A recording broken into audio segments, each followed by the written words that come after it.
Breaking news.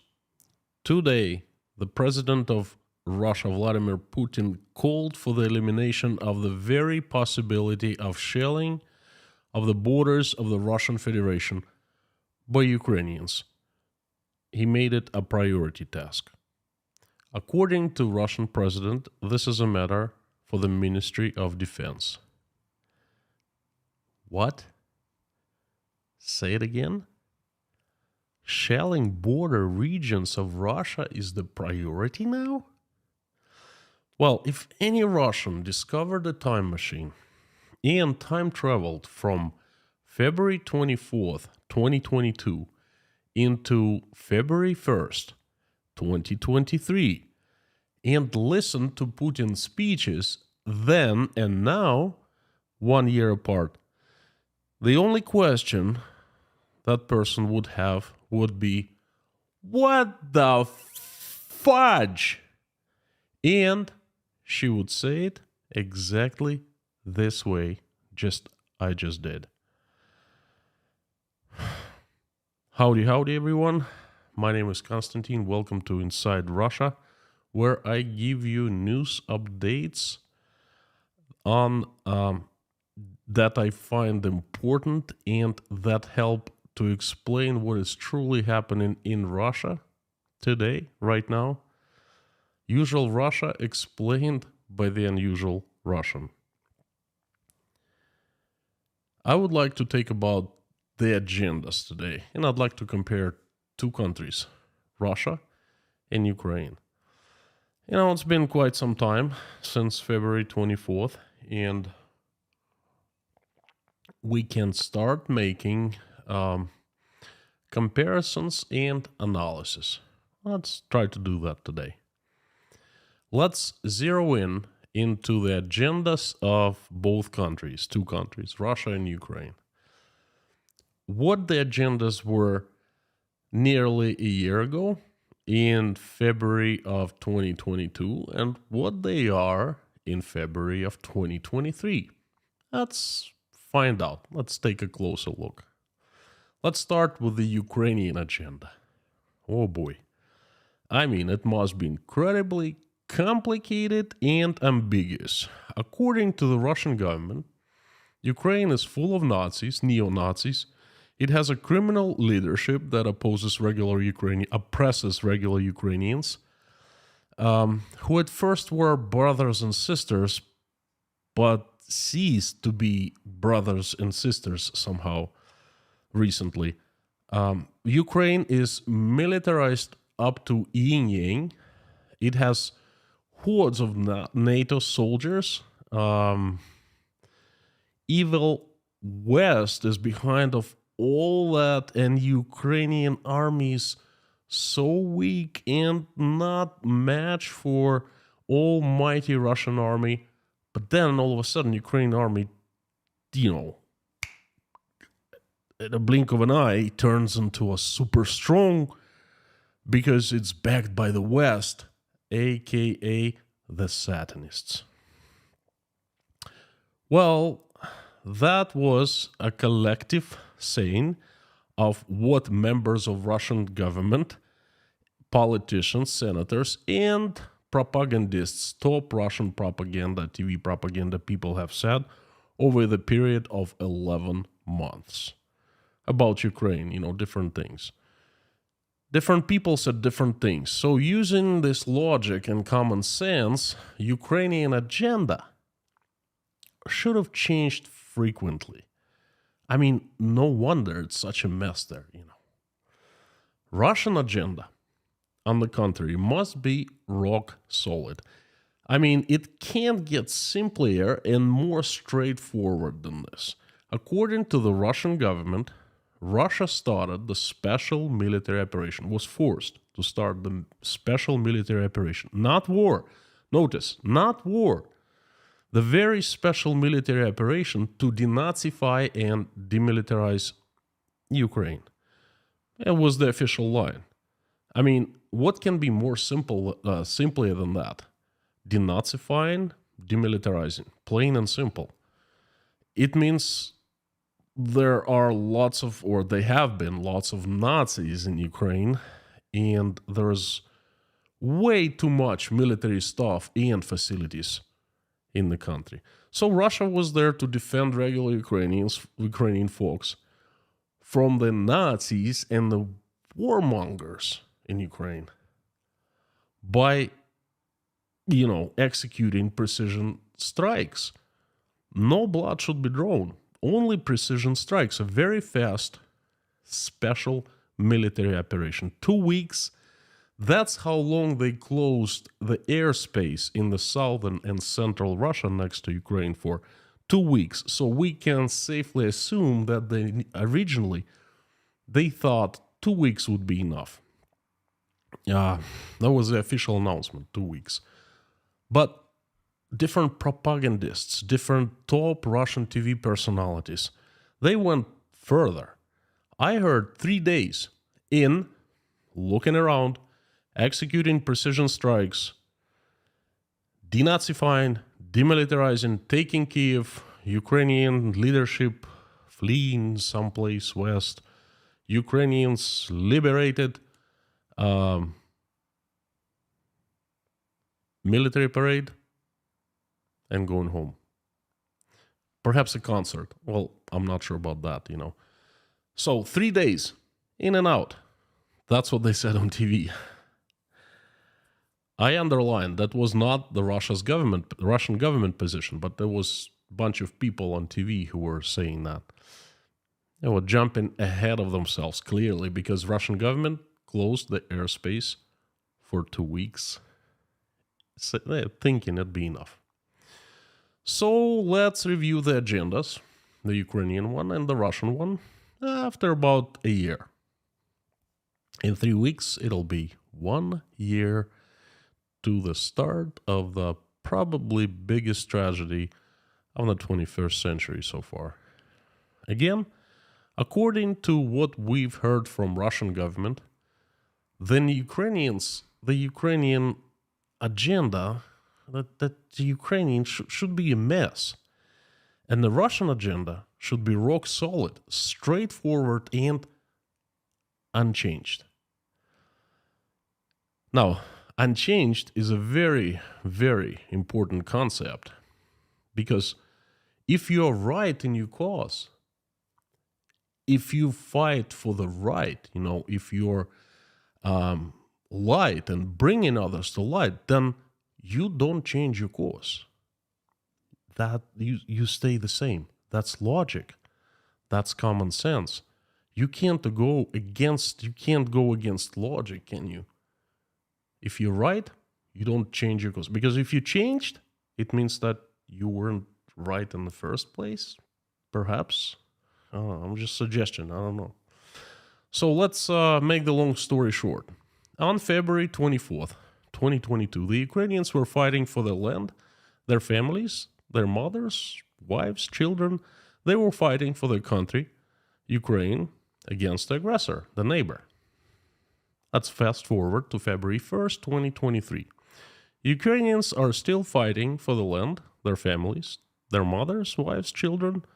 They're fighting for the country, Ukraine, against the neighbor who invaded Ukraine and took some of its land.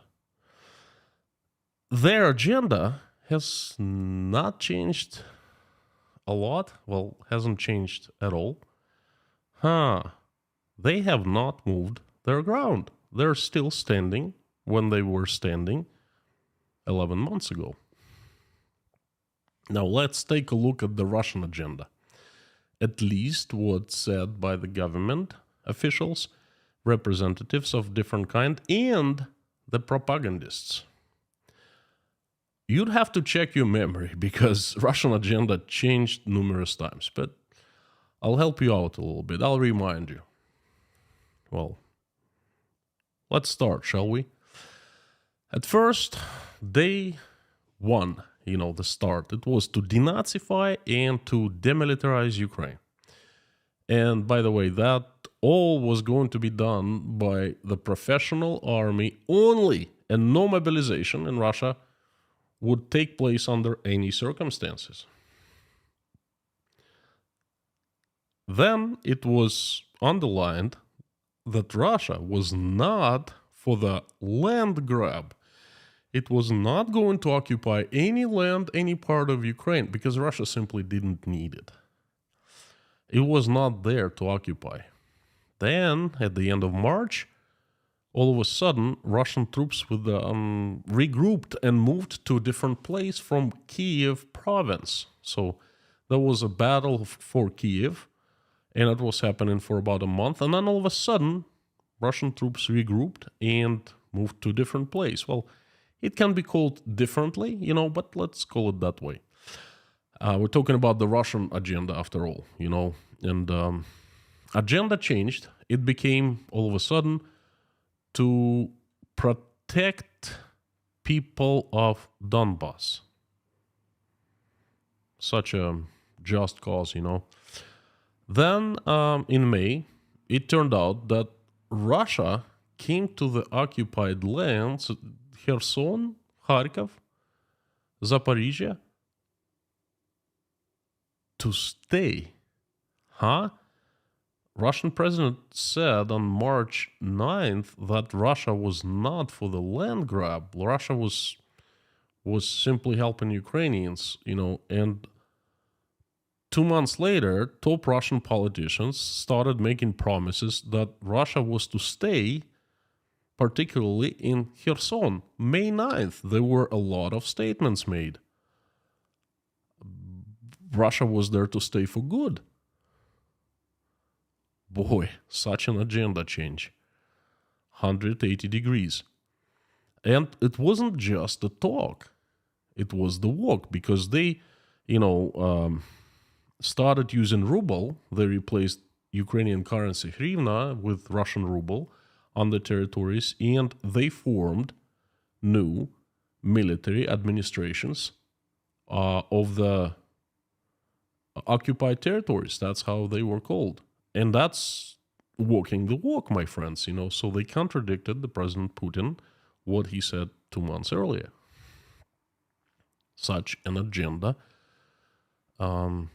change. And the rumors started spreading that Russia was to grab some land of Ukraine after all. Right, just rumors at the time, Then in June, it turned out that Russia all of a sudden became the last remaining pillar of light, goodness, Christian values, family values, traditional values, conservatism, and greatness. Well, not greatness. Greatness, I don't remember, wasn't mentioned. Goodness for the entire world. That's quite a statement, let me tell you. And quite a few TV personalities were making it. That was a correction of the agenda, Then in July, it turned out that Russia was involved in the war against NATO. Yep, it was just Ukraine to denazify, demilitarize months ago, but all of a sudden, war with NATO. Holy moly. That's a huge agenda change, Then comes September, and the Russian army, with no warning, with no order, at least no order was explained to us and wasn't made public, Russian army regrouped from Kharkov and entire Kharkov province very fast and very suddenly. Again, without orders. Such orders were given later for another regrouping, but not for Kharkov regrouping, An agenda all of a sudden disappeared. For a short time, it disappeared, folks. Believe me or not, but it disappeared. Propagandists were shocked. It was clearly seen on TV, and they were very loud and clear about that. They were saying what to do next, what's going to happen next, what we might lose, And they basically, a lot of them shut up. They started, lots of people who had supported the war, they started keeping themselves shut. Propaganda people, well, I saw it myself with my own eyes. People who supported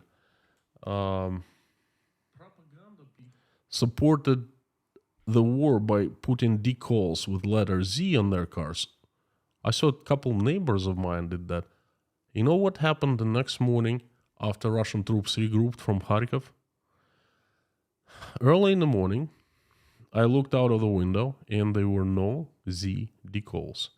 And a lot of people followed the suit. All of a sudden, Z's disappeared from Russian cars, and everyone started being very careful of what they were saying about supporting this tragedy.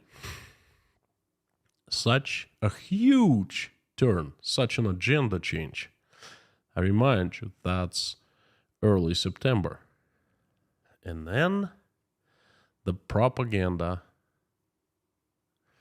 activated. Couple short weeks, the agenda popped up again after being disappeared for a little bit.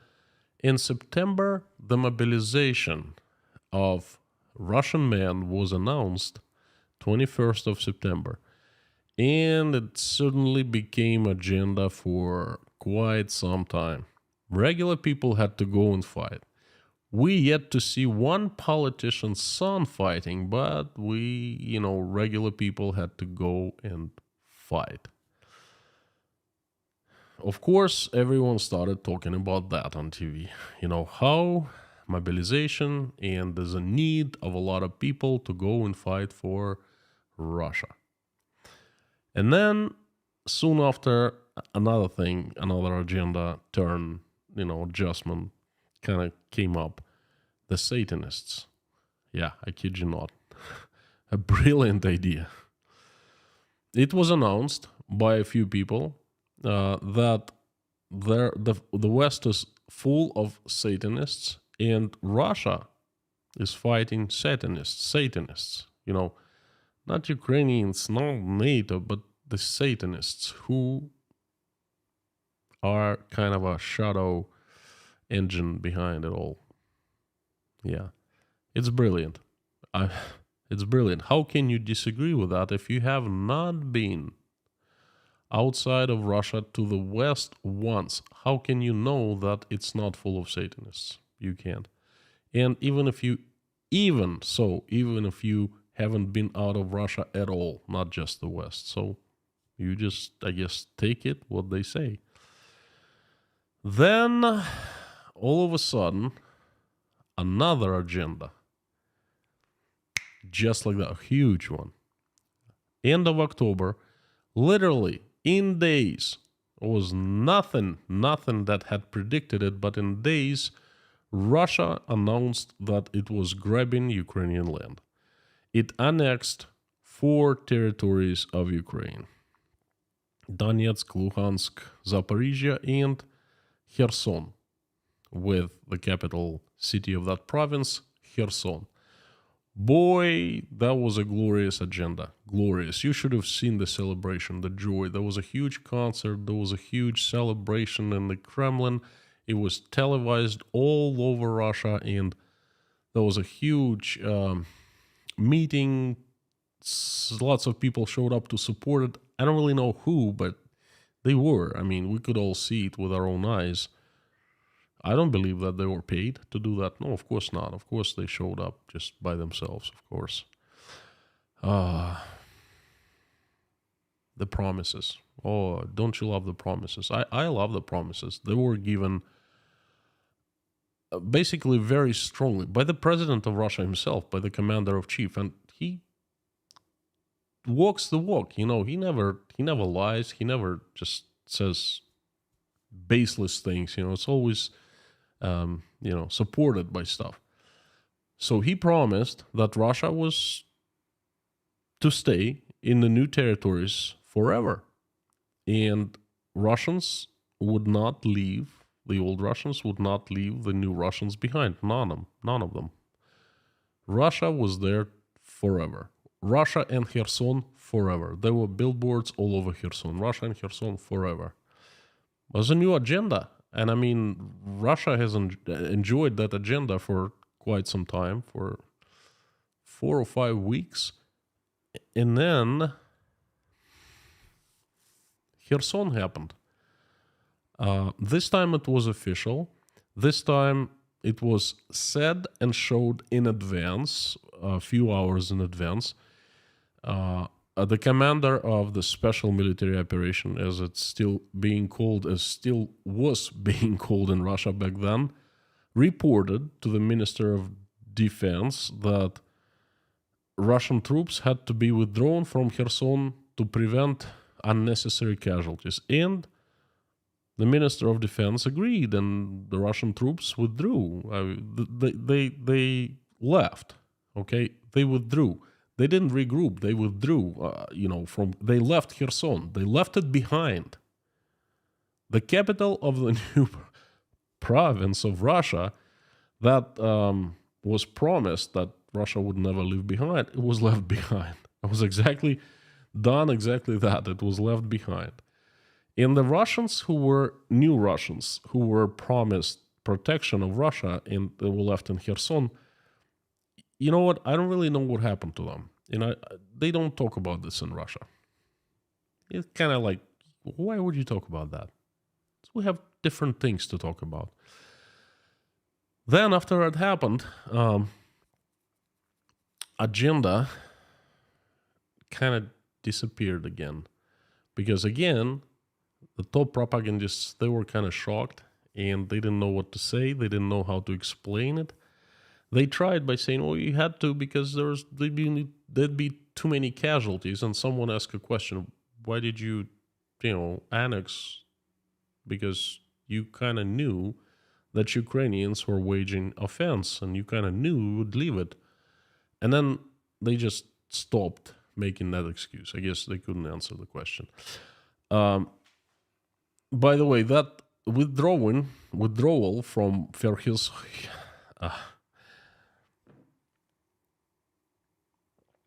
withdrawal from Kherson was ignored by the commander-in-chief. I don't remember him saying anything about that. He just kind of like let it go. There were a couple politicians of lower caliber saying, "Well, why Kherson? It just gives us more trouble. It's such a vulnerable position on the right side of Dnipro River. Then Ukrainians, they've taken it, but you know what? They're going to have so many troubles with it. It's not worth keeping Kherson." Well, the promise is a promise. Russia would never leave, but I guess we didn't really need that, according to them. Whoa. Well, agenda is agenda, Soon after, there was a new agenda. Massive missile strikes all over Ukrainian cities. This time, it was very officially said that civil infrastructure was targeted. Water treatment plants, particularly substations, power lines, and so forth. One of the politicians came out on live TV and said, "Yes, we are striking civilian targets. We are forcing Ukrainians to flee Ukrainian, so that once they start freezing, once they start being without water, it's going to be a humanitarian catastrophe, and they would flee to European countries." One of the reporters said, "How can we do that? We're not aiming at civilian targets." And he was shished by others, Oh, I still remember. It's like in front of my eyes. So that was a new agenda. Strikes. And it was so glorified on Russian TV for quite a few months. For like 3 months, they were striking and striking and striking. And I remember I would just happen to turn Russian TV on December 31st at 6 p.m. news, the last news report before New Year, and I couldn't believe. I was seeing a reporter almost smiling. He was happy. He was delivering the news. Oh, Russia is executing another massive strike on Ukrainian military and civilian infrastructure targets. And I was thinking, oh my God. He's actually happy about that. He's actually proud. It's his new year. Okay. Anyway, that was the agenda. It still is agenda. Now it's weaker, but then it was stronger before at first. And then in the following couple months, to add that massive missile strikes on infrastructure of Ukraine, destroying infrastructure of Ukraine completely, in the winter when people are at homes and it's sub-zero temperature and everyone freezes, and what was the agenda? So, but that was a main one. But to add it, to support it, there were like different going back and forth between different ones. It's the Satanists, NATO soldiers, the war against the West. And by the way, at the end of the year, they started saying, oh, it's not the special military operation, it's just the war. They started saying it openly. Vladimir Putin said it himself, and the top propagandists started repeating that. Okay, so used to be the special military operation. People went to prison for a long time for saying it's a war. But then all of a sudden it became the war. And that agenda has been, agendas, should I say, that been going back and forth until recently, until pretty much now. And finally, the latest agenda, it's in the news.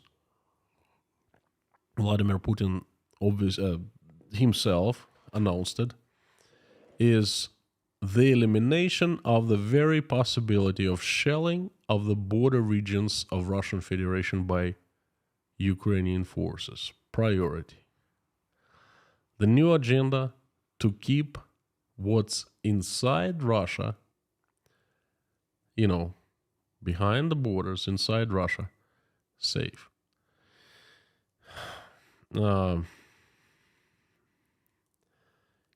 It's quite a plan. It's quite a plan.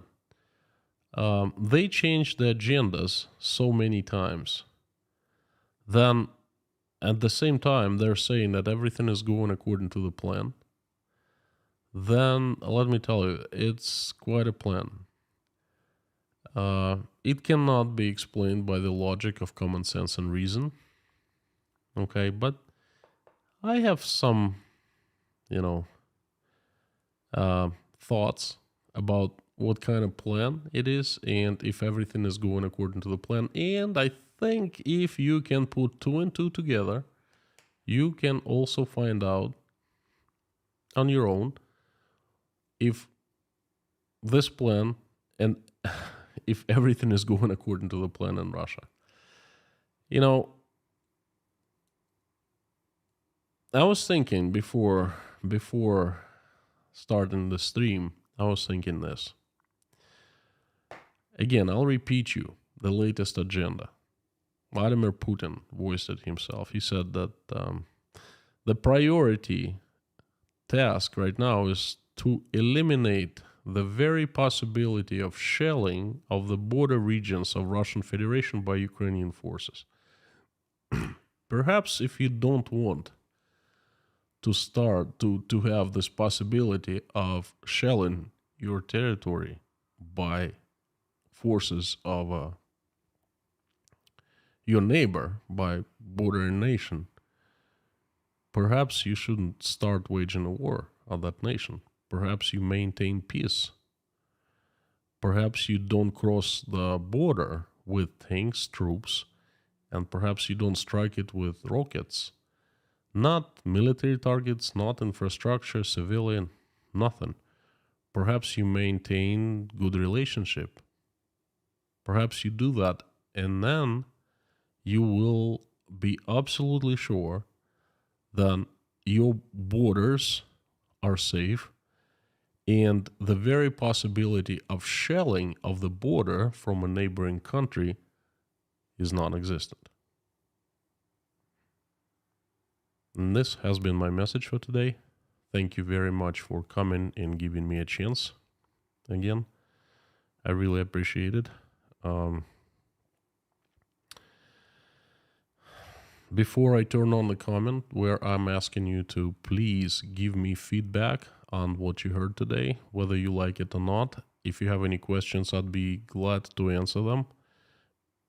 Before I turn on the comments, I would like to ask you to do 2 things. Please help spread my message by making reposts on your social media platforms, accounts, in your social media accounts. And second, please sign up for my Telegram channel called Inside Konstantin's Russia. The link is in the description below.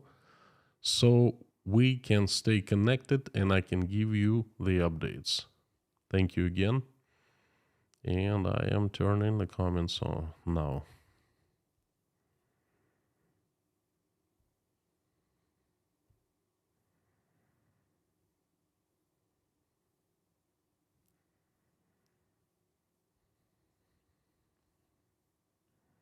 And if you're not seeing them, please refresh your page and they should pop up.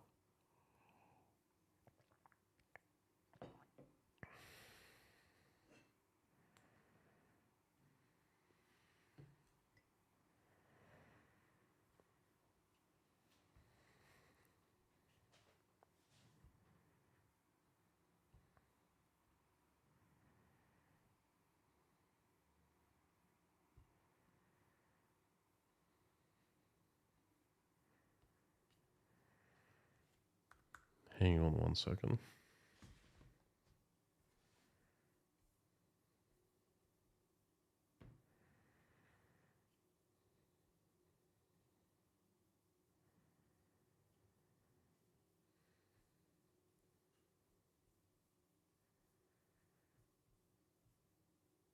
Mommy, Lorna, Black Cat, Harry, Bob, and Amir, thank you so much for coming again.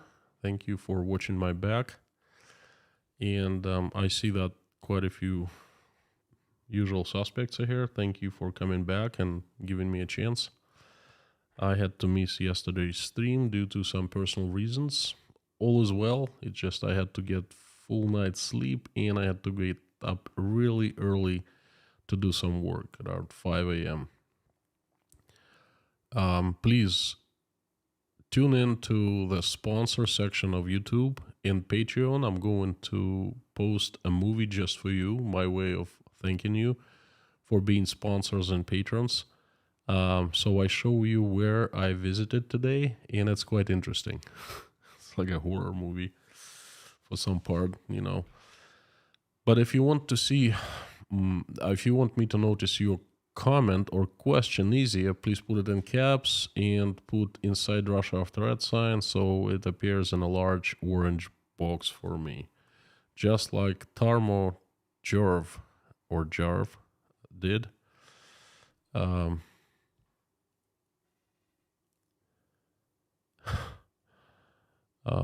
Okay, I'll skip that one. Because YouTube doesn't like me to say certain things.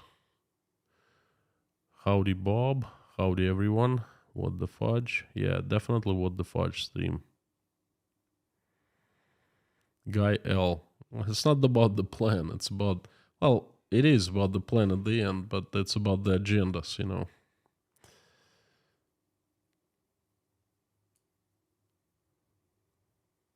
And howdy. Multi-Decky, Bruce, Sway, Tom W, Lando Plenty. Hello, brother. Hope you had a great day off. I did not have a day off. Oh my. I had a very busy day. I came back home. I left 5 in the morning. I came back 6:30 p.m. And trust me, I had my hands full. Sam K, howdy. Pamela J. Oh, you know what? I think we should pray for your eye surgery.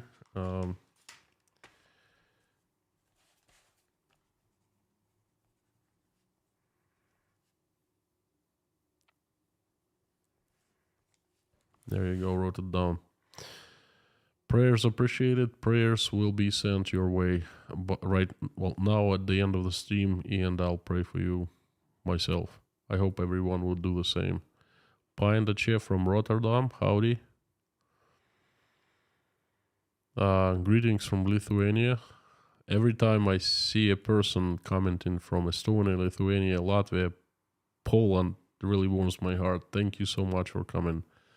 Donna Olson, thank you for the super chat. Sorry I can't comment as I literally arrived at the very end, but you always have my support and best wishes. Thank you, Donna. Sending love to Beverly Hills, California. Thank you so much. Fantastic to see you. Dave Strains, howdy. Surgeon Deacon, hello. Mark Bramlett from Jacksonville. Guy L. We have Rato from Montreal. Scotland in the house. Theodore. Janice Burgess. Glad you're back. Well, I haven't really left. There's no way I could stream yesterday, you know. I would have gotten just a couple hours of sleep and I wouldn't have done what I had to do this today.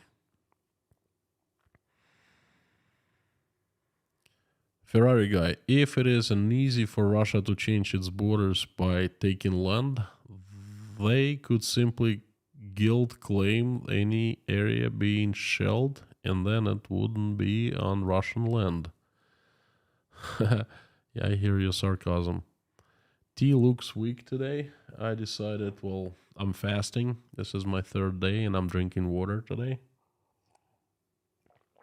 No food for me, so it's not tea. As you see, it's water. Still water. Which is okay, you know. I went 2 days without water. Day before yesterday, and today it's just water. Which is kind of feels nice after not drinking for 2 days. Koshkin Dom. Can people see both Russian and Ukrainian TV in Uzbekistan?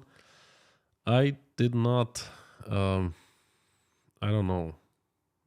Russian, definitely, yes. They watch lots of Russian TV, but can they watch Uzbek TV? I don't know.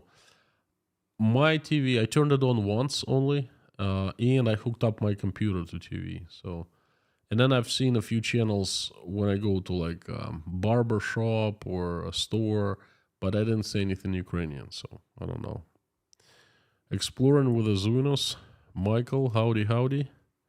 The 2 Russians who crossed the Bering Strait are now in Seattle, area safe. Natasha actually knows their sponsor. You gotta be kidding me. You know what? Is there any chance you could organize an interview for this channel? I would love to host the 2 guys and do a live stream with them. I'd be like, this is the crazy idea. Would you please ask Natasha if she could do that? Huh? What do you think? Snuggle Bunny, thank you for your support. Greetings from Eric in Maryland. Hello, Eric, and thank you so much. Hans Ulrich, thank you for your support. You are amazing. Thank you.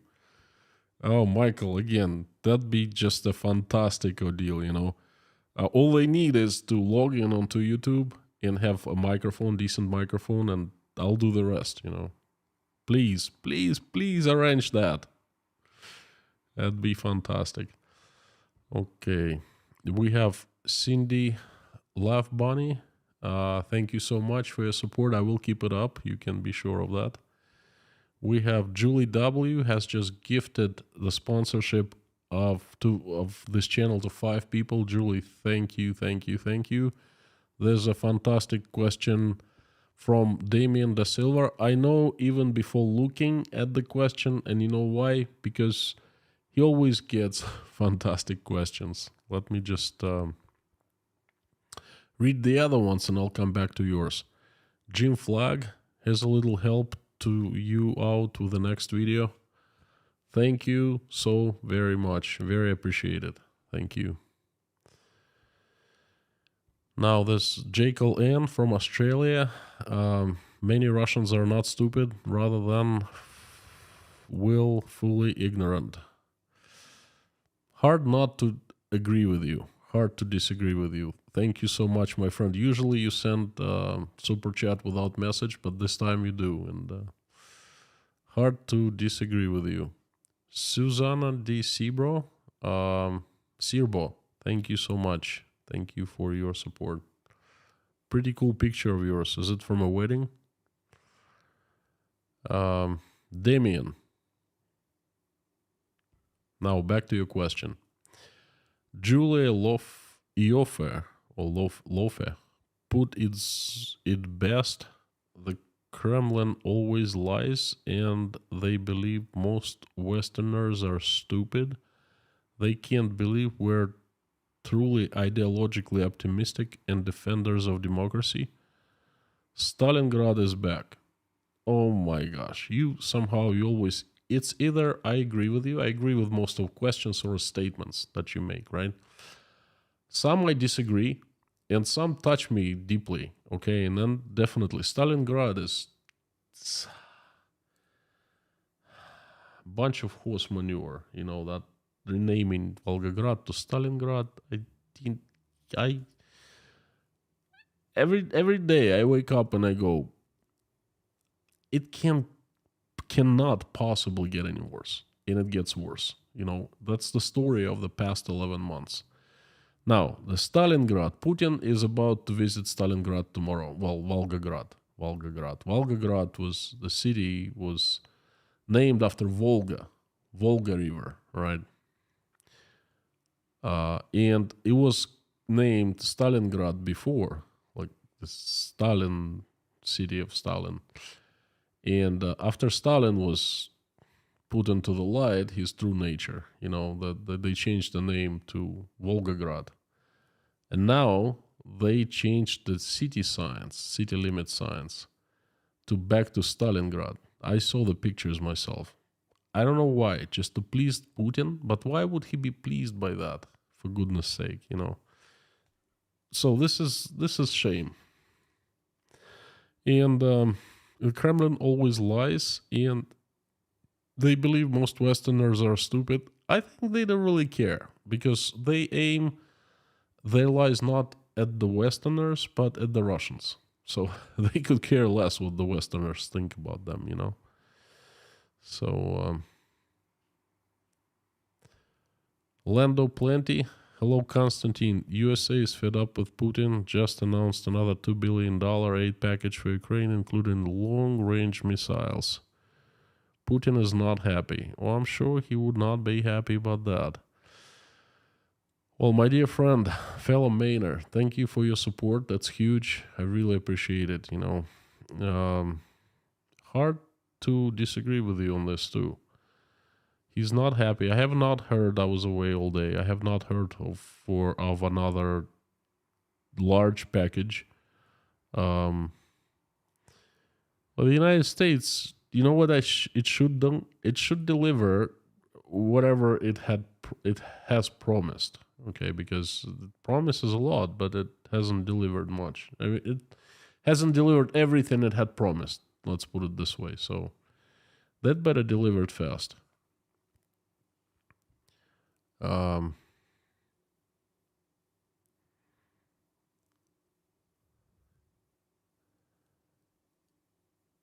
Michael Sullivan, what the fudge? Ministries has come to order. Teresa D, howdy. Thanks for the prayers. I'm recovering and taking it easy. We will continue to pray for you and Ansley.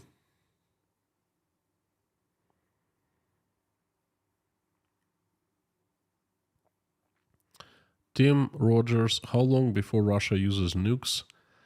I don't think, and I surely hope it will not use nukes, because using nukes would be the end.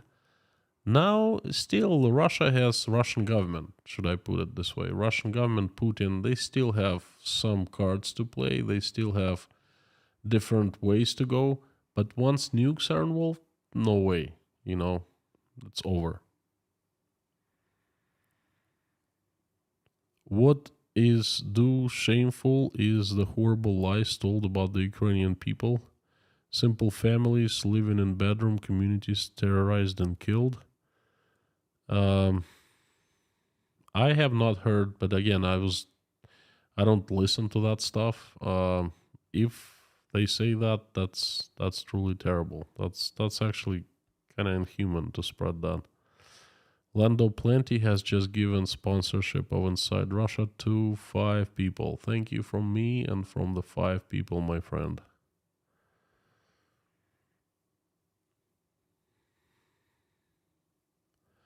Best mod team outside Russia. inside Russia.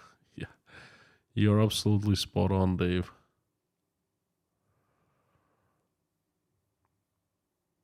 Howdy, howdy from sunny Pacific Beach, California, from Charlie B, the usual suspect, the usual Californian suspect. We have Donna Olson and Charlie. Write a book on your experience, help the world understand your point of view. I am writing. I've been writing for 3.5 months, and it's going very slowly, but it's going page by page. Sometimes I can't write at all. Sometimes I just sit there, and sometimes I just type real fast because I have so much I want to share. It's a very strange experience to write a book, actually. Multi Ducky, thank you for sponsorship to 5 people. Thank you, thank you, thank you. Just Terry, I really enjoyed the stream today. You must have put a lot of work into it. Terry, I do. This is how my day looked like. I came back home early evening, and I did not have a stream ready. I had a couple ideas, and I picked one of them that I enjoyed, that I liked, and I started doing the stream. So I didn't have rest. I didn't have, from, let's say, 7 p.m. until midnight. I was just researching, refreshing my memory, writing, and rehearsed couple areas and stuff like that. So lots of work in it. Yes. Howdy, 1 year into the horror. You better believe it, Master. It is 1 year into the horror. Yeah, unfortunately. Luke, do you think the president believed that he said at the start of the invasion? There are many neo-Nazis and that Ukrainians loved Russia and welcomed the attack. That's a very, again, excellent questions. You and Damien, and Duke of Earl, you guys shoot the questions like they're really good. It's not an easy question. I have thought of it numerous hours. Did he really believe what he said on 24th of February? When he actually, it doesn't matter what he said. Did he really believe when he made the decision to attack Ukraine? That's what really matters, There are 2 scenarios, and I don't know which one is right. It's one of the scenarios. If he didn't believe it, he just covered up his intentions with that speech. But you know what? Actually, there's a possibility that he believed it. Because what kind of information does the president of Russia have? The only one that he doesn't go out and talk to people. He doesn't really read newspapers. He doesn't go online. That's a known fact. He said it himself many times, He's kind of isolated in the Kremlin, in the island. And information he relies upon is the one that is supplied to him by the KGB. Okay? Now, the question is, what kind of information did they supply to him? Perhaps he was convinced. Perhaps if he knew the truth, he would have done different. I don't know. And I doubt we will find that out. But I am not 100% sure whether he knew at the start when he was making the decision or he didn't. Was he aware of the whole thing, or was he misinformed? Grossly misinformed. I don't think that any one of us will know, and I don't think he will ever tell. I hope I answered your question. Jason, thank you so much. Again, thank you so much for the generous super chat. Thank you for your support from myself and my wife. I appreciate it from the bottom of my heart. I don't know what else to say.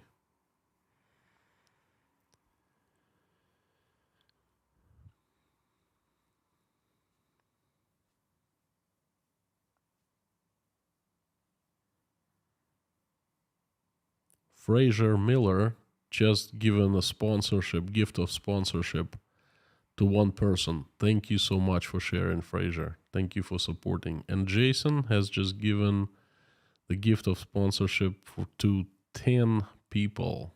Thank you from me and 10 people. And from me, it's from, I don't know what to say. Thank you. Thank you so much.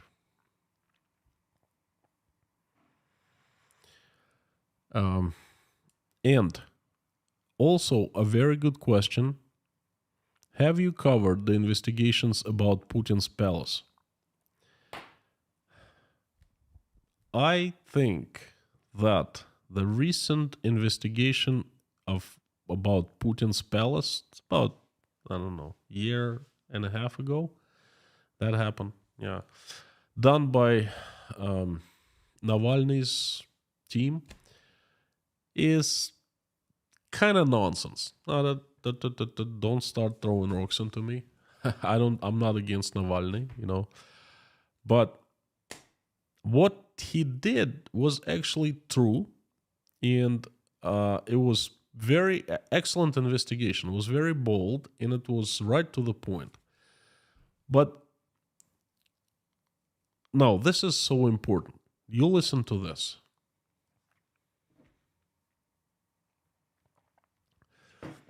I claim that many Russians have very short memory. For one simple reason. Putin's palace was a known thing. It actually had been a known thing for almost 15 years to the Russians. Because there was another investigation done in, I think, 2007 or 2008, when this palace was just at the beginning of the construction. A local guy, there was a beautiful area, where locals used to go and enjoy, and all of a sudden it got fenced off. And they started investigating, saying, wait a second, we've been using this area to go to the beach, to cut, to like mountain walks, hikes and stuff. What the heck? What the fudge, And it turned out that the Secret Service was defending it, and people started asking questions. And the reporters, back then, Russia was still free. It had free reporting, free journalists. They started going and investigating. And one guy, a local, he had a blog at Live Journal. He got real close. He got to the fence, and I think he put something like on the fence. He painted like no fence or something like that. But he investigated. He put a drone up, and he saw the huge construction.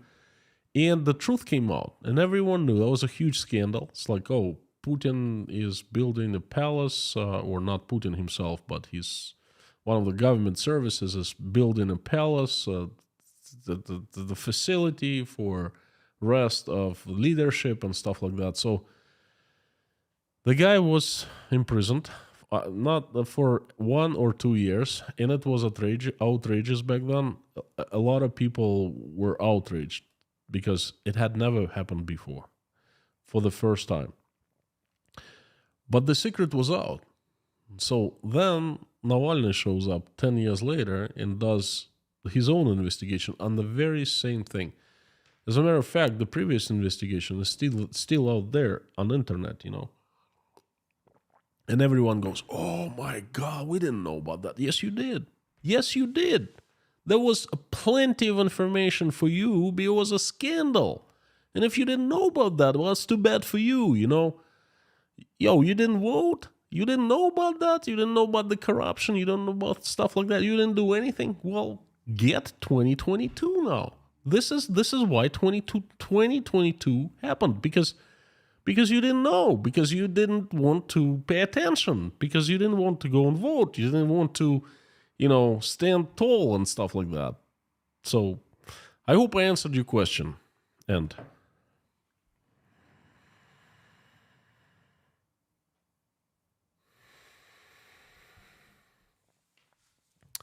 Mark Bramlett, Do you see if and when this war will end? I don't know when it will end for sure. I don't know when. I pray every single day for it to end now, to end soon. I thought it would never go. Well, at first I thought it never would happen. And then when it happened, I thought it would never go for as long as 1 year. I mean, that's crazy, but it's going to be 1 year soon. And I have a bad feeling it's going to escalate. And Putin just announced, well, his press secretary just announced that there will be a address. I'm not sure whether to the nation or to the upper chamber of Russian parliament, either one. I think upper chamber. And it's going to happen on February 22nd, in 3 weeks. It's almost 24th, you know. I think they don't want to make anything on the anniversary, but the 22nd is very close enough. So,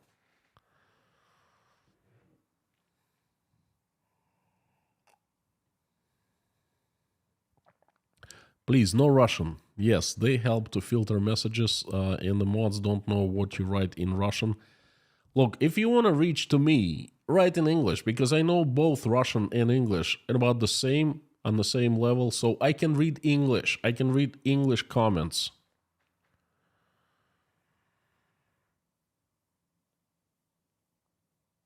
I think the only exception to this rule is Koshkin Dom. That's a Russian name, but the Koshkin Dom is the usual suspect. I mean, everybody knows the user. Diana Smith, I think we're going to see a lot of commentary about the war throughout February. The BBC program, which focused on Crimea, was interesting. I've got to watch that. I didn't see it. Abrams on the way inside Russia. Lando plenty. I heard that Abrams will be delivered by, at the end of summer. So, are they on the way? I read it in a newspaper, in like online newspaper, real newspaper, either American or Russian one. Not sure.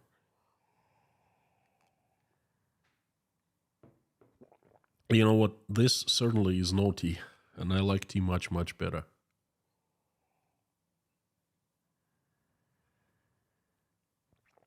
And I still get comments like, "Oh, you slurp, you drink, it's not professional." I'm sorry.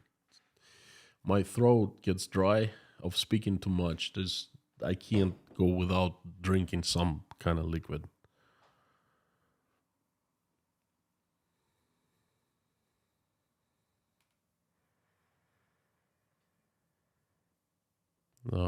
There is a super chat from Danica Vikingi.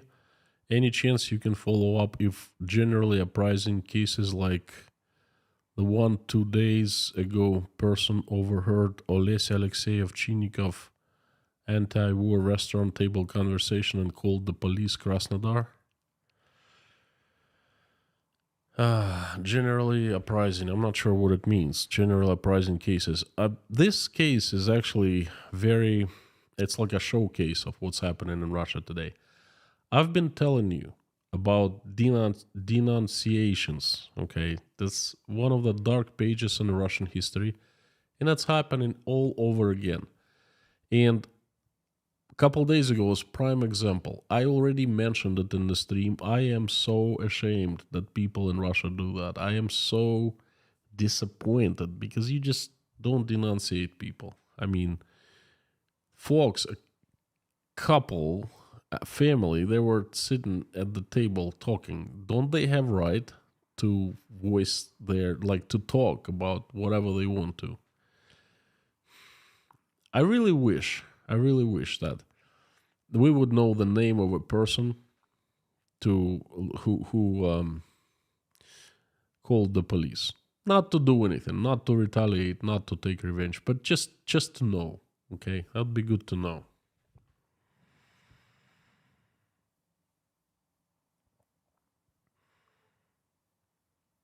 Firefly Farm. Whoa, long time no see. So good to see you, mods. Look who is here.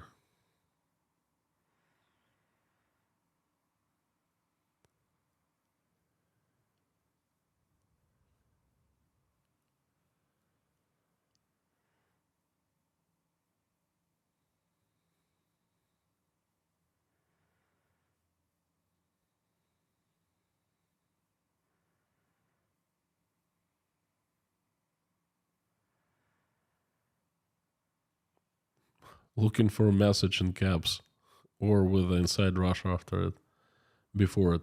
Marvin S. The willingness of the Russians to pay a huge blood toll might guarantee them some sort of Pyrrhic victory in the long run. So far, the drafting and losses didn't cause unrest in Russia. Marvin, very good observation, very right observation. Not a good one, but the right one. I hate to call it good because it's not good. Now, you're right.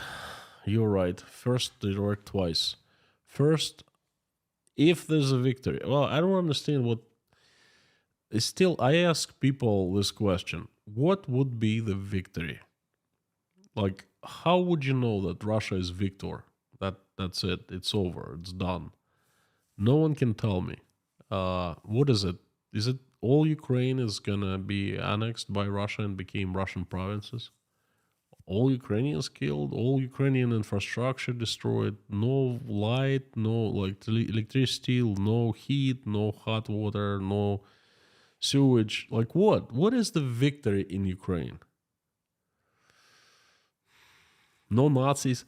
Well, no one told us who the Nazis are and how many Nazis and what do they do with Nazis and what have they done with Nazis already, and stuff like that. They were telling us that in Mariupol, in Azov steel factory, there were plenty of Nazis and they were arrested, but then they were given back, exchanged for this oligarch guy, Medvedchuk. So, anyway, so I don't know what the victory is, but then if there's a victory of some kind, that's definitely gonna be Pyrrhic victory. I'm glad you know the term. It means that you, for the ones who don't know, you win, but that at the long run, this win is your death, basically. So you win in the short run, but then in the long run you lose so much. And so far, you say that drafting and not drafting, mobilizing losses did not cause unrest in Russia. I keep on coming back to one picture in front of my eyes. Russian small town, main square, a few buses, police buses, and mobilization center people came. And they came to collect a few boys. I don't know, a dozen or so. And then they come in by themselves with their families, mothers and fathers. They're crying. The grandmas, grandpas are crying. Everyone's crying. I mean, grown men are crying. But then the boys also cry. And then they get into the buses and they take off. Parents gave their boys, their sons, to feast the beast, to feed the beast by themselves with their own hands. There was not unrest, there was not demonstration, there was nothing. There was just, they came crying. Okay, they're nice people, they love their children. They cried and they felt really bad, but they gave them away. What unrest are we talking about? What possibly can cause unrest in Russia? Mets fan, howdy, the usual suspect and the usual supporter, the serial supporter. Would just like to say hello and God bless to you and your family, Konstantin. Thank you so much, Mets fan. Thank you, appreciate it. Joe, it's not about just Russian leadership. It's the whole country has gotten off the rails. That's exactly how I feel. I can't believe what's happening in Russia because from outside I see even clearer. I see better what's happening inside there, and I still have hard time believing what I see. And how would I know? I don't know. I don't know.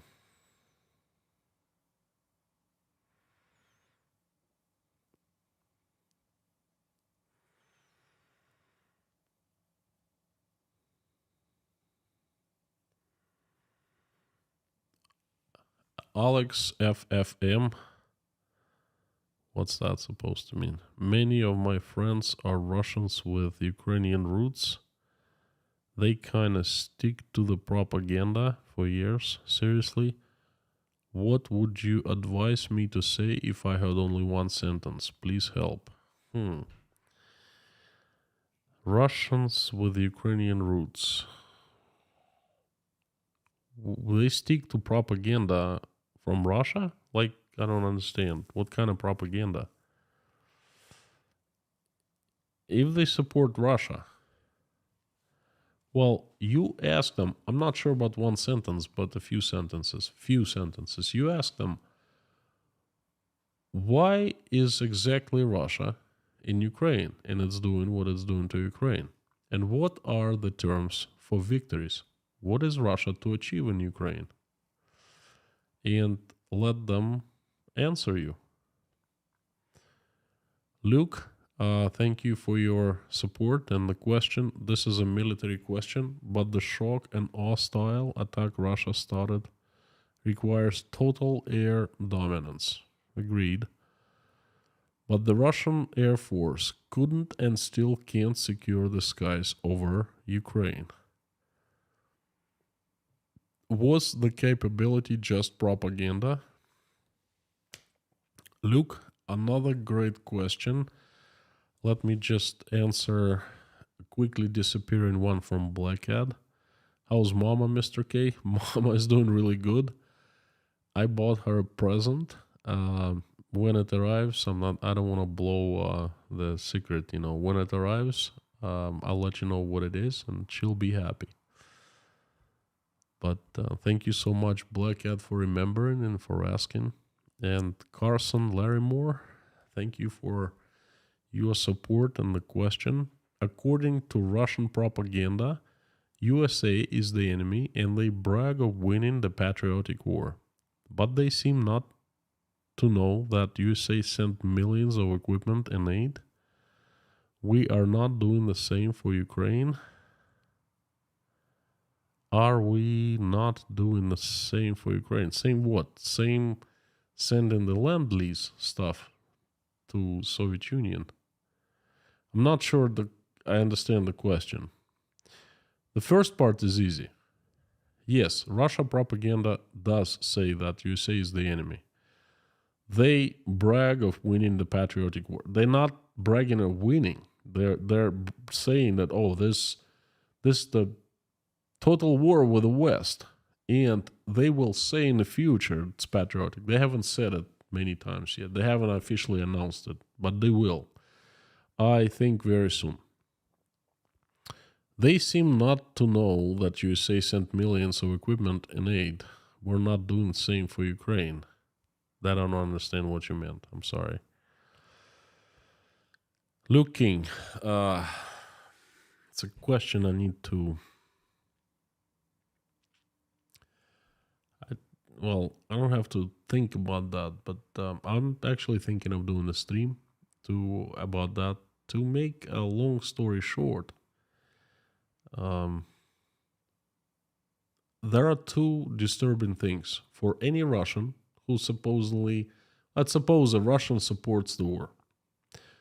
Two facts would be very disturbing for any Russian who supports it. First is that there is a strategical bombers that carry nuclear strikes, nuclear rockets, bombs, not rockets, bombs. It's in Ulyanovsk, very deep inside Russia, by Volga River, hundreds of miles and kilometers from Ukrainian border. Yet, that strategic, hugely important airport, airstrip, military airport, was bombed twice. That tells you something, right? Hundreds of miles from the border with Ukraine. Twice. Not once, twice. And then all those anti-missile, air missile rockets, rocket launcher systems, rocket anti-missile defense machines placed on tops of Ministry of Defense and Russian key Russian buildings, and so forth. What does it tell you? It tells you that they're afraid that the Ukrainian rockets, drones, or whatever, flying objects will fly to those places and strike them. It means that, wait a second, the Russian sky is supposed to be completely locked. Okay? Nothing would get to Ulyanovsk, Moscow, anywhere. And yet, the fact that Ulyanovsk is bombed, the fact that they place this air defense systems all over, it tells you something, right? Was the capability just propaganda? Another thing. Answer me this question. Where are the armatas? The armatas were considered the it of modern warfare, They were bragging so much. They were all over the parades. Oh, our mighty armatas, they can just win any war. Where are they? I think I just answered your question.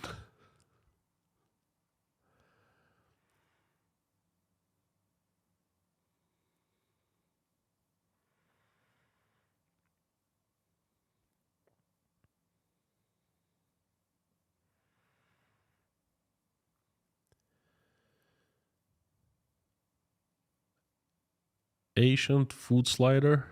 Oh, food soldier. Oops, slider. When I make a mistake in your name or in a nickname on your screen name, please forgive me, because think about this. I've been speaking for 1 hour, 20 minutes. First, I delivered my message for 35, 40 minutes, and it takes lots of concentration, lots of, I have to know the message and I have to deliver it in the way so you understand and, you continue watching me, Then I turn on the comments and it's like a blitz interview. I read a question and I give you answer immediately. Question after question after question, comment. So towards the end of every stream, I start, mistaking names, words more and more. So please forgive me. Give me some credit for that, So ancient foot soldier. Hello, Constantine. So glad you are well. Best wishes to you and yours. Happy to see you. Wish all the crap would be over. Thank you so much, foot soldier.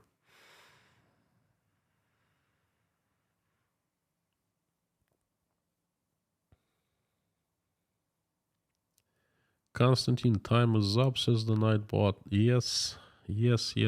Just a couple more questions and that's it. Sure, they have good honey here. Whereabouts? Jean Eves. Diana Smith, some commentary makes the point that Russia always thinks of their wars as defensive. They have turned Ukraine into a militarized country, so now there is a realistic threat. I disagree with that twice. First, Russia not always thinks of their wars as defensive. Russia sometimes doesn't think of wars whatsoever. From 1991 to 2020, probably 2021, perhaps even early 2022, Russian people didn't think of any wars.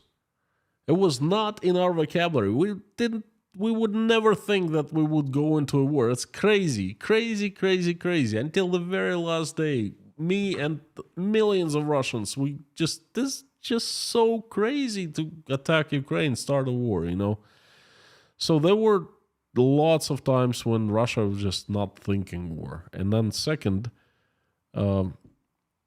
they have turned Ukraine into a militarized country. They have not turned Ukraine into a militarized country. Where'd you get that? Diana, where'd you get that information from? Ukraine was left with tons of military stuff, planes, tanks from the USSR. I mean, each republic got its fair share. Whatever army troops, whatever army equipment, armor was like planes was in that republic, They kept it. Ukraine had tons of stuff. It even had nukes. It gave up. Okay. What kind of militarization we're talking about? It gave up nukes. It demilitarized itself. So, there.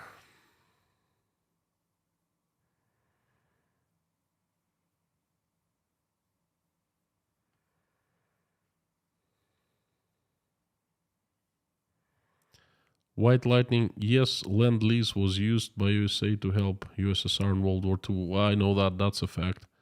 The same Lend-Lease law is being used to help Ukraine today. The terms are similar, but not identical. What's completely different things considered by Russian leadership the same way. They can't do that. They could give it to us because World War II, but they can't do that to Ukraine. Plain and simple. They don't even explain why. Bobby Bad from Buffalo. I don't think a victory of Russia is possible as long as the USA and NATO is involved. It all comes down to money and resources and the USA military-industrial complex. First of all, Bobby, tell me, what would be the victory for Russia over Ukraine? What would it be? I want to know. Like, seriously, would it be Ukraine completely, like, joining Russia, annexed by Russia? What about the Ukrainians who don't want to join Russia? What would happen to them? Would they have to leave their country? Would they have something would happen to them? Would be done to them? But like what? What is the victory? The thing is, that is the problem. The Putin and his surrounding, they don't understand what victory would be. To denazify, demilitarize. Yeah. You know what? It's nice to be rich and healthy, and it's really bad to be poor and sick. That's about the same.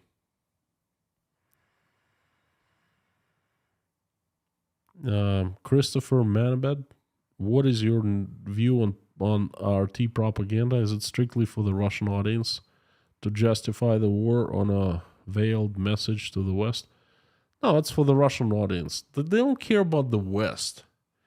You got to understand, you West, you exist to them only as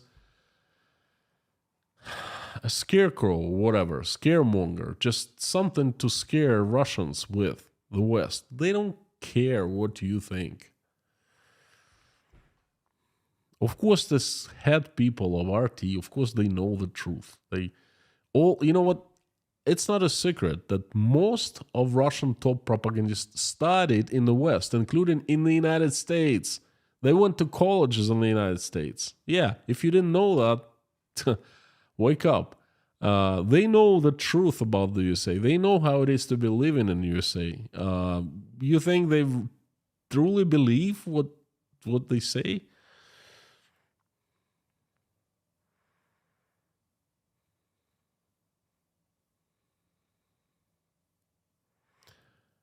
Gregory Willis, it's hard not to disagree. It's hard to disagree with you. There you go. Ohms, what does a peace deal look like? Starting the Sea of Azov, sharing the Sea of Azov and Black Sea. Sharing. We always had it sharing. I mean,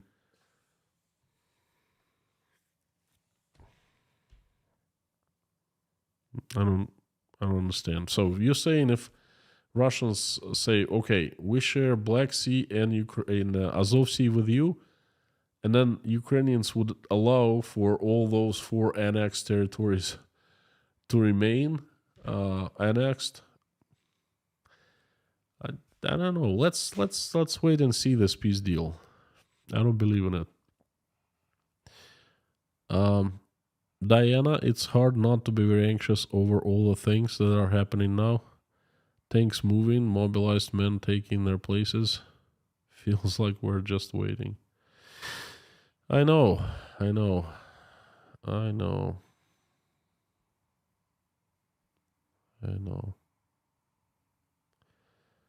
last question, Kath Smith. In your opinion, we're heading for World War III? Anything is possible, but I don't think so. I will see. World War III would be such a huge, huge war. Everyone against everyone, you know. But what happens if the world starts actually going into a war with Russia? What would happen to Russia? What's happening right now? It cannot take over Ukraine as it is right now, and it's just Ukraine with actually very little armaments from the West. Bobby Bad, I meant to say that there's no victory for Russia. Okay. I think Russia is in Zugzwang right now. Zugzwang is a German word, the chess situation where every move you take, any move you take, will land you into a worse position. This is what, and the Russian leadership has brought itself into Zugzwang, you know. Lendo Plenty. As an American, I feel safe. I don't think there is a reason for you not to feel safe, not to feel unsafe, you know. What a strange game to play. Seems like the only winning move is not to play. Boston, USA. Andrew, thank you so much. You're absolutely right. The only way to win is not to play. Okay, my friends, thank you so much. I would like to end this stream today with a prayer as usual. I'm asking you to join me in prayer.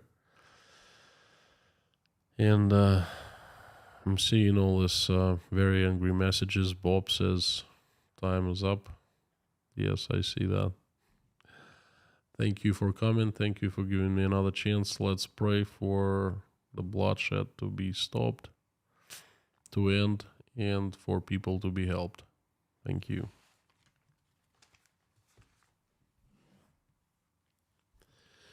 Dear God, thank you so much for all you have given us.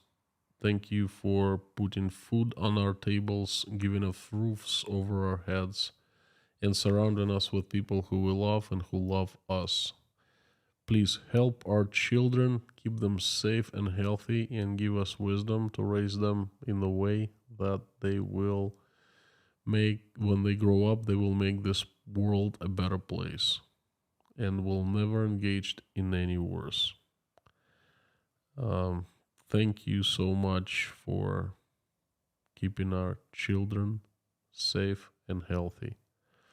Please help us stop the bloodshed in Ukraine. Reach out and touch the hearts, souls, heads of people who are responsible and who can make the decision. Please open their eyes. Please give them common sense so they wake up from this lethargic sleep they have been in for the past 11 months and they would get terrified and stop the bloodshed now. Please help us, help Ukrainians, help the entire world to stop this bloodshed.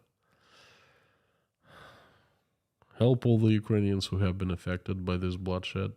Answer their prayers and make their wishes come true. Help my country, please. Send the strongest angels with sharpest swords, led by Saint Michael, to come down to this earth and get rid of the demons who have hijacked Russia.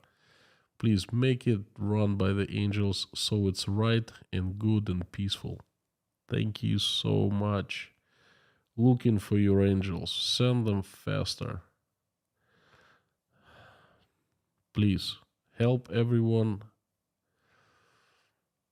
who is helping Ukrainians. God bless them. Help everyone who is traveling. Please send them safe travels. Help everyone who is seeking for refuge. Please provide opportunities. Send good people and help people's ways. Help those who are hungry, homeless, jobless, sick, and struggling in their faith. Surround them with your love and show them miracles of your might and greatness. Please help those people. Please give us all peace, peaceful skies. Have us wake up all of us who are in distress right now, who's afraid of war coming their way, or he's afraid of war actually happening in the skies above them. Please have wake up tomorrow and find peaceful skies. Please help everyone to live in peace. Give us all enough wisdom so we understand what war is, and we would never continue current wars. We would stop them as soon as we can, and we would never start new ones. Thank you. I would like to ask for pregnant women who are making decision whether to keep their babies or not. Please send your angels to speak to them and reach out and whisper into every woman in that position into their ears, so they make the right choice. Thank you for allowing for this community to be created. Thank you for all of us coming together and pray together. Please help everyone who is praying right now or just simply watching us pray. Make everyone's wish come true and hear and answer everyone's prayer, please. I would like to ask you to help a few people.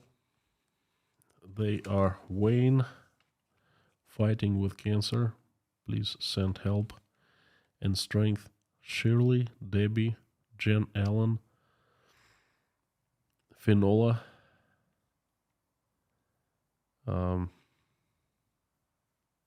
Lars Henrik and Lars Henrik's mother, the Highwayman, Essie from the Scottish Isles, Outlander and family, Choriz and the family. Enjoy every minute. Please give strength after Father passed away, and please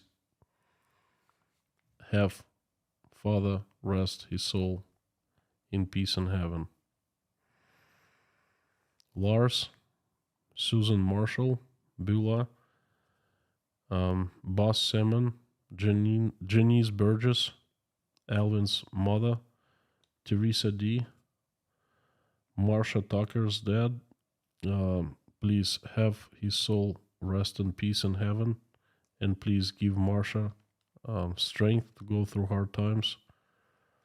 Garcia Castellanos, Pamela J., please help with eye surgery. She's going in tomorrow for. Send your angels to help her out. Terry Carter, Joe McMahon, Meta Spencer, Deanna and family, Bree's friend, Yelena, Natasha, Jake, Michael, Oля, Dasha, Sky, Bonnie, Galina, Igor, Karen from Maine, Janine, Michael Milkowitz, Marlene, Paul Binns, James Rhodes, Brittany S., Lars Henrik, Hannah and her children, Richard Burris, Angelic Cat Life, and Scan Family's grandson, Grace, Barb, Randolph, Nelly, Arkady, Yuri, and everyone who's in Mykolaiv, Ukraine currently. Harry's family, Verlinda's niece, Ian James, Doug, Rafaela From, Anna, Priscilla, Michelin, King Nero, Gaby Hyman, Donald, Deborah, Lisa's son, Jade, Allison Dave Moyers, Terry Scrugg, Janice Burgess, Maureen M.